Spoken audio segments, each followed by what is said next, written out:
So if that happens every week, every month, every year, for a 2, 3, 4, 5-year period of time, that's one of the reasons that businesses soar and are like super successful no matter what goes on, versus the other business who's doing the exact same thing and providing the exact same service and can't understand why, even though his receptionists are doing their job, as in telling people that they will be billed and telling people that they should show up, that business owner can't understand for the life of him why he has like emotionally charged, like almost teenage-like rants from his customers. Be my woman, girl. Be your man. Be my woman, girl.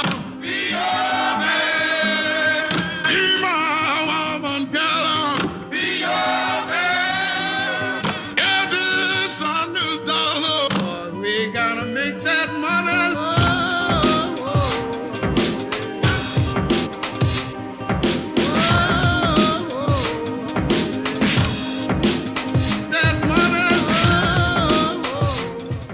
You normally find what you need to understand with this, when the sun comes out, any excuse they can find not to come in, they'll do it. So DNAs and your phone incoming calls are less appointments will happen on when a sunny day, and DNAs will happen more on a sunny day. So you even need to start potentially saying that. Don't, again, it's the white elephant in the room. Don't be frightened to say, hey, we know the sun's out and it might be tempting not to come, but would you please do the decent thing and let us know if you're not going to do it? Because it does happen when or something will come up with something, but if it's becoming an issue, then that needs to be tackled. We also need to see what physio is there a commonality between the physio there, between the 3 treating physios, how many sessions in, did they book back in afterwards, etc., etc. You've got to find that balance, and it becomes a confidence thing. So you find that balance between not reinforcing the behaviour by laughing at it and saying that it's okay, and at the same time you're not turning them into naughty school kids. Yeah. So at some point it's like, hey, oh well, listen, it happens. It's not ideal because we have people waiting to get in. So if you think it's going to be a problem in the future, could you just try and let us know with 24 hours to go? That's the perfect way to handle it. Because we don't want to laugh and giggle and joke and go, oh, it's okay, because it isn't okay. Like, this isn't, like, it's a business and people are trying to get in. I've had 2 messages on Facebook this week saying I can't get in until next week from friends or like people who I know who want to get in. So there is a genuine thing behind this, and this is what you have to remember all the time. You don't take offense to it because it happens and we all do it. You know, I'm sure you all have missed hair appointments or teeth appointments or whatever it will be for whatever reason you think at that time it's more important, or you just totally forgot. And that happens, but we can't reinforce the behaviour, and at the same time you can't turn them into school kids. So your handling of it is that. We understand, which we do, and it happens, which it does, but it's not ideal. So in the future, if you could let us know, so that we don't have to charge you the fee, and more importantly, so that somebody else can get in your seat, because we have a waiting list. And if you handle it like that, that's the perfect way. And if somebody doesn't like that, I don't care, because that's the perfect scenario of which to handle it. And if they don't respond to that, they are not the right client for us. How can you guys make this business money? By keeping an eye on that and speaking to people about the importance of showing up and why the impact it has on the business, not just on and on them. Hey, listen, it's not ideal, but we understand. You know, it certainly is going to have an impact on your treatment if it happens again, and obviously we don't want to charge you the fee for a no-show if it happens again. And as importantly, we've also got people who are desperate to get in.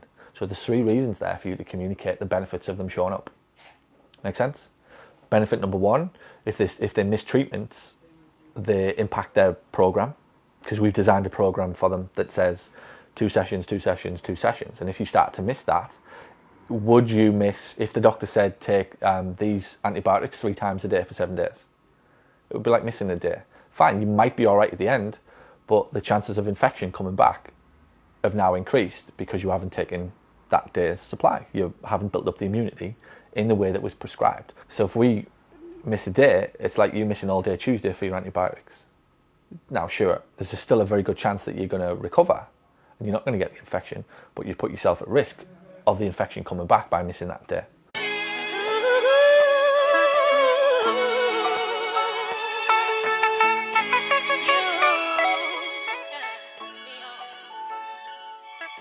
Point number 2 is we don't want to. So we're not saying we're gonna, but we're basically making a very gentle introduction to the fact that they will get their asses billed if they do it again. So again, contrast that with how you could say it, right? Miss Average Secretary would say, well, if you do it again, it's company policy to bill you.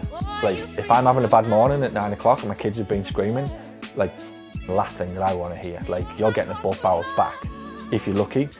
Worse, I'm going to sit my ass on the seat, I'm going to be pissed off all the way through my session, and I'm getting out the door and I ain't coming back. Even though you've said something that is relatively true. Like, if you do that again, we will have to bill you. You've just become a teacher and I'm a 6-year-old kid, and you basically said, if you miss your homework again, I'll have to send a letter to your parents, or take you to the headmaster's office, or slap your wrist with a ruler. So again, that communication, we don't want you to do it because we don't want to have to bill you. It's like, we really don't want to have to do this. See the difference? Tiny changes in the way that you communicate will change the way that they feel. Every sentence that you put together will make somebody feel a certain way. 99% of the world will go through 40 years of their working life with not an ounce of understanding of the words that they've used in the order that they've used them and how they've made somebody feel. They will just go home on a night and go, and if this happens collectively and like a compound effect or cumulatively, that every day, what was the one that you said last week where I changed it slightly? Something that you said. Information. I didn't want to do a case. Oh, in case you got it wrong. Yeah. So the patient asked for information about the medical, about a diagnosis. So Charlotte turned around and said, "Oh, I can't in case I get it wrong." So what she did basically was like, "I don't want to give you the information in case I get into trouble." Yeah. So all we had to do was reframe that to, "I don't want to give you this information in case it's wrong and I screw up your claim. That's in your best interests, not mine." See the difference? Massive. So on its own, collectively, is that going to change your business? No, never in a million years. But then if we put this one and this one and this changing of the way we're framing why we don't want to bill you, together with the importance of showing up because other people want to get your seat, which now we've increased desire for our service. If that happens in an hour, between 9 and 10 on a Monday morning, our business is going in one direction and everybody else's business is going in a completely different direction. So if that happens every week, every month, every year, for a 2, 3, 4, 5 year period of time, that's one of the reasons that businesses soar and are like super successful no matter what goes on in the world, in the economy, with the government, with money, with whatever it will be, versus the other business who's doing the exact same thing and providing the exact same service and can't understand why, even though his receptionists are doing their job, as in telling people that they will be billed and telling people that they should show up, that business owner can't understand for the life of him why he has like emotionally charged, like almost teenage-like rants from his customers. Because that would piss you off.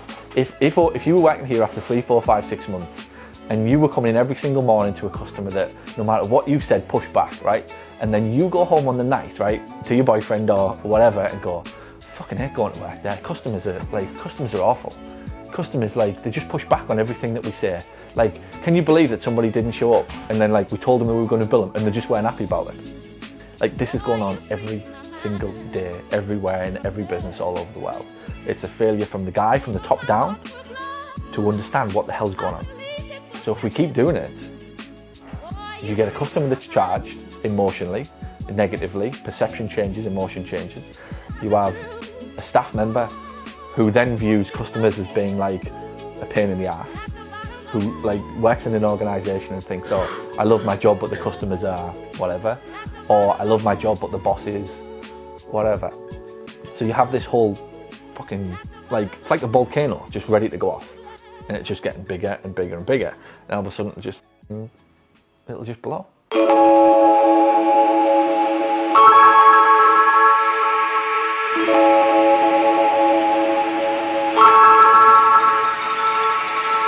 I'm doing it with Harry right now, same thing. So I read him a story before bed every night, right? No matter what time it is or how many stories I've read, he always wants another, right? And I can never win, so it's always like, and he's like, one more, and he just reaches for the book and gets to it, right? So I'm like, I'm gonna have to stop this because it's fucking gone on forever. Like 6 books in, 7 books in, 8 books in of Alfie, which is like Upselling Paul. all the time. It's always one more, and you just cannot say no, no matter. And you'll never win unless, and if you are, you're grabbing him, and he's kicking all the way to bed. It's like, I do not want to put him to bed, like kicking and screaming at the end of the day. So I reframed the whole thing, finished book number 2, and it's like, come on, let's have a race. Guess where we're racing to? His cot. So every night now he finishes 2 books, and it's like, right, let's have a race. So he's out, before even book number 2's finished now, he's out the bed in racing, and he gets to his cot, and he's like, I'm the winner, like, it's like, okay, no, I'm the winner, get in. And again, it's just completely, I can fight and argue and tussle. Now, it sounds daft, right? But I could put my kid to bed every night in a bad mood. Or I can put him to bed every night a winner. Go figure. What do you want to do with your kids? Do you want your kids going to bed every night, getting into their bed, being labelled a winner? Or getting into bed every night with dad shouting at them kicking, screaming and ranting and raving? Guess what mood they'll wake up in the next morning? Guess what will happen to their day? This is just a vicious cycle.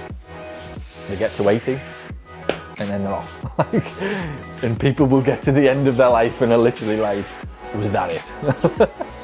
I've just spent my whole life fighting and arguing and like whatever. And again, take it to whatever you want. Take it however you want from that.